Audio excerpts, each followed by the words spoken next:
What are you going to do about this Josh Mandel ad? I was going to say, what would the hot topic be? I'm not quite sure what you're talking about.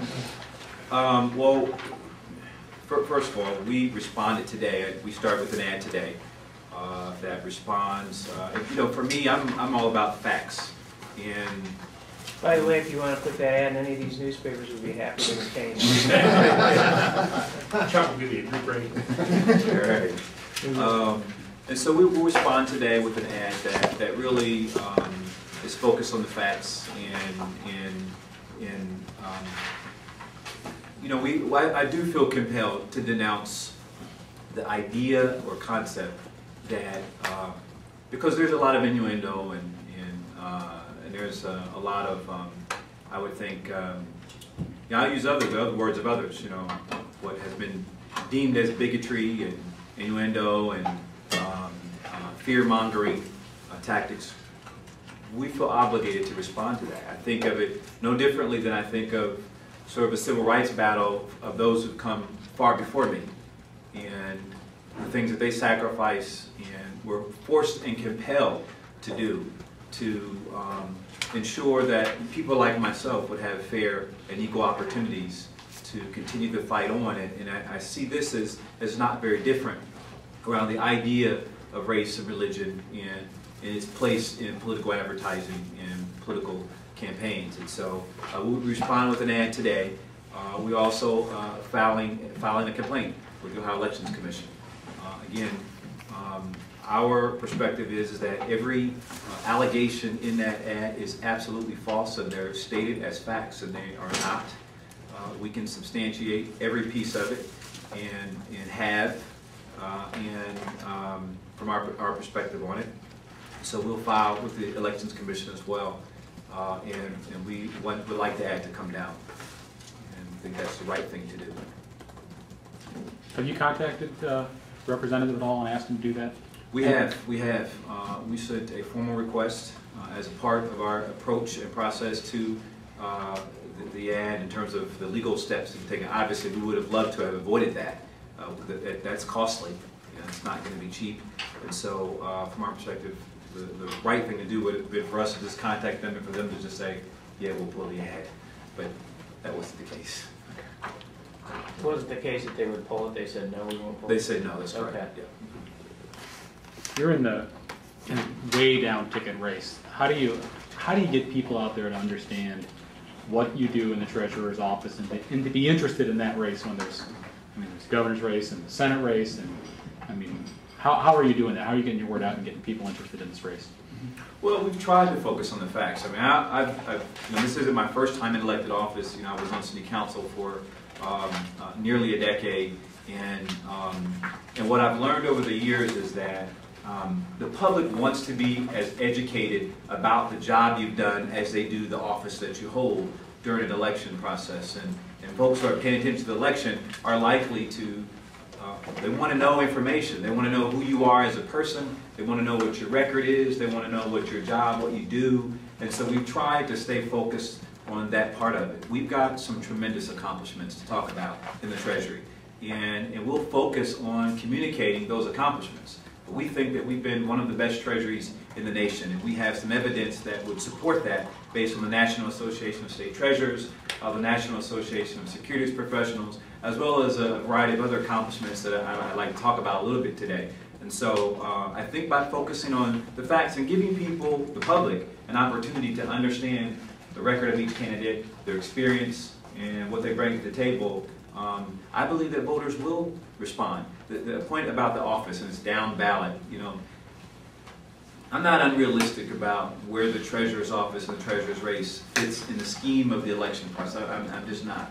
I understand where it fits. But when I try to talk to people, and believe it or not, they're paying attention more now than they have in the past, I believe, to the Treasury, simply because of how the economy has performed over the last several years. And so now when you talk to people about Treasury work, or you talk to people about personal financial management or financial literacy, people are paying a little more attention.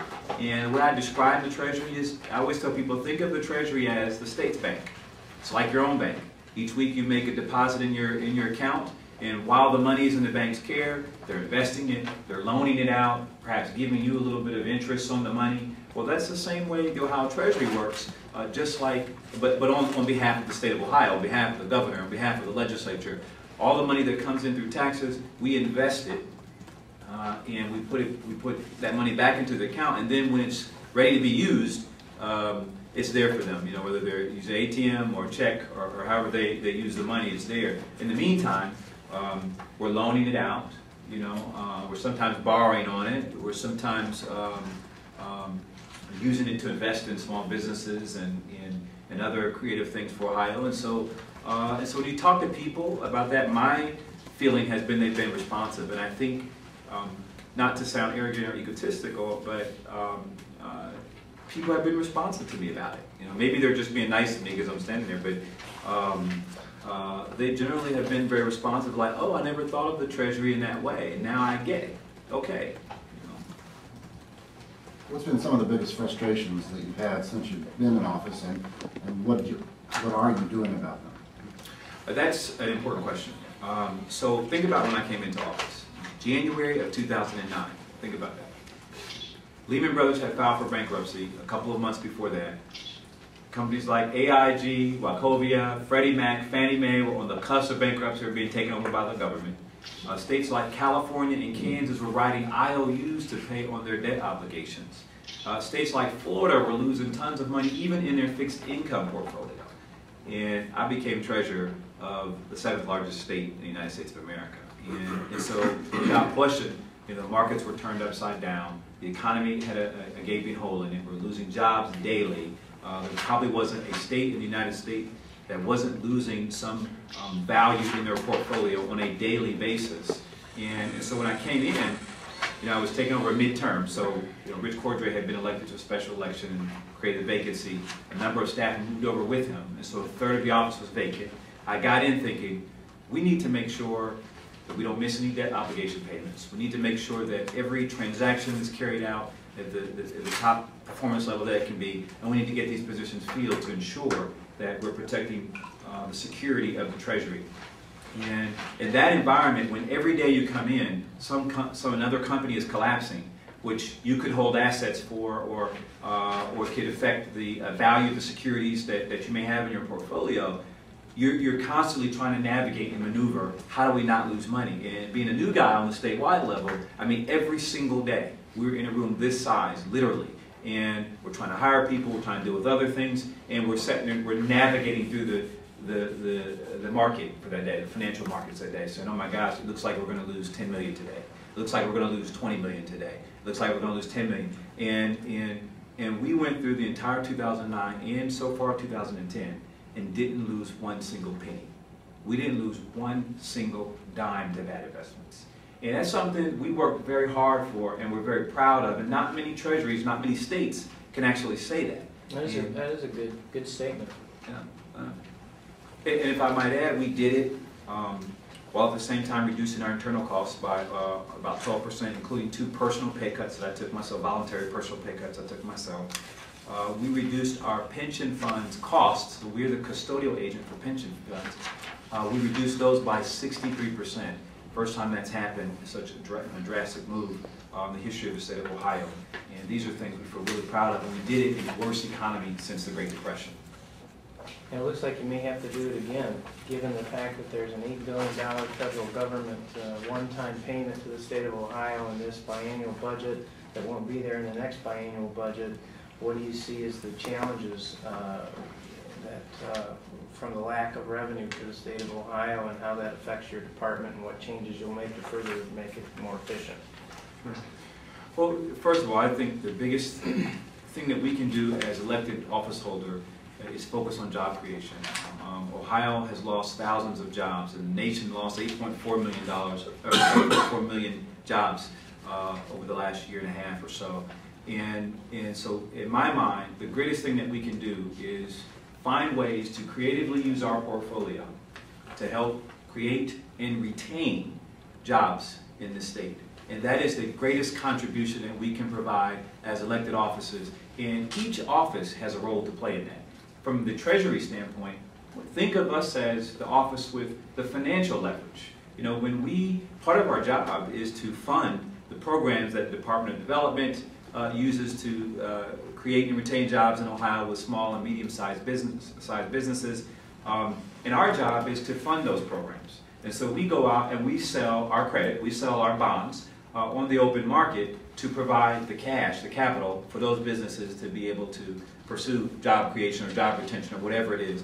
And we think there are more creative and aggressive ways that we can use the Treasury as leverage to be able to generate more jobs and create more jobs. And over the last year and 10 months, we've been a part of helping to create. Can you give us any specifics on that? So could you give us a specific example of how you would leverage that to create more jobs? Sure, I can give you a couple. Okay, so first of all, I'll start with our regular checking account portfolio. So think of a $5 million account sitting there, okay? And think of it's an account and it's earning interest. You know, we're going to take it, we're going to put it in different banks and earn interest, and then we're going to use it because it's in short-term stuff, we can get access to it.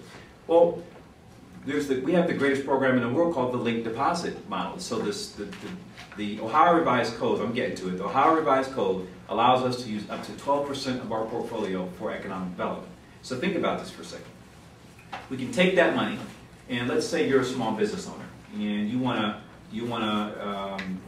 retain jobs, or maybe you want to add a new widget to your organization that you're going to make. And so you're going to add a wing, add 10 jobs, and you go to a bank. Let's say you're the bank. Go to a bank and you borrow $150,000. Well, then the small business and the bank would come to me, the Treasury, and what we would do is we would take out a certificate of deposit or some other financial instrument, and we put it at the bank in the same amount that the loan was taking us, so $150,000. And we put it in the form of a CD. Mm-hmm. We're providing them the capital. So we're giving them the cash. To loan against it? To loan, yeah, right, exactly. Okay. And so, so we give you the $150,000, and normally you would give us a CD, so you'd give us some yield, you know, some interest to earn on the CD. Well, what we'll do with the interest is we'll use the interest to reduce the cost of a loan from you to the bank. So we'll take the interest, whatever it is, and we'll take it and we'll reduce your loan. And so now, instead of taking out a loan at 6%, now you're taking it out at maybe 3% or 2% or whatever. And at the end of the day, when the security matures, we get our principal back. So the state's never lost the money, and we don't even assume the risk. The bank does. You know, we're just putting the capital up in the form of whatever security, whatever instrument it is, so that once it matures, then the state gets its principal back. Now, we didn't earn interest, so someone would say, well, you're giving up interest, but my response to that is, but we're creating jobs. You can't get more. We couldn't get a good enough interest rate to cover the impact for our economy and the state's revenue than what a job would create. So the only exposure is that 3% here. It's just. That's right. That's right. And whatever it is, it's not necessarily 3%, right. Whatever that spread is. Yeah. What if that, you're guaranteeing a loan for that business, basically? What if that business goes under? Well, we're not guaranteeing. No, he's just putting an asset up for the bank to loan against that asset. So you get it back regardless.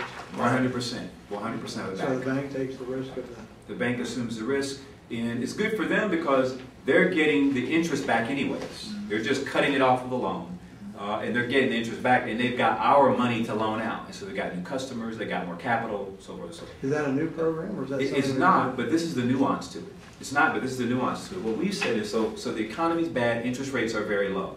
So what we've done is we've said this is the new part that we've added in. So instead of the $150,000 that you're asking to loan to the small business, what we're saying is we'll give you a certificate of deposit in the amount of $300,000. Okay? So now you're just loaning out this $150,000 and you're reducing the interest rate over here, but that means you can still loan out the other $150,000 and make whatever you want on it in the open market because we gave you the capital front, and it's basically free cash. And if you recall, when liquidity was the issue, and it still kind of is, it's still a cash issue out there. That helped move dollars into small businesses, into medium-sized businesses, and we think there's a lot of room to grow here. I wrote the president last year about this and gave him an idea, and now it's funny because that's what they're talking about, and they never responded to me, to be honest, but that's what they're talking about when they talk about their small business model. It's almost just like what we were suggesting to them. Take right in, respond, just stole your idea. We're on camera, Mr. President. Record. It was a great idea.